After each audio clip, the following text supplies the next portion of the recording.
बीडमधील वैद्यनाथ बँकेच्या निवडणुकीमध्ये राष्ट्रवादी काँग्रेस शरदचंद्र पवार पक्षाचे राजाभाऊ फड यांचा दारुण पराभव झालाय। वैद्यनाथ बँकेवर पंकजा मुंडे यांनी वर्चस्व कायम राखलंय।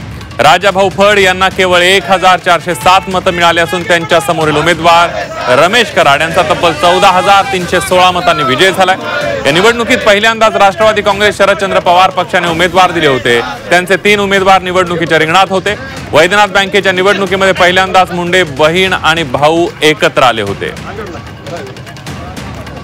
मुंडे जनसेवा पॅनलला आणि पंकजताई मुंडे ताई आणि धनुभाऊच्या पॅनलला दणदणीत विजय मिळालेला आहे।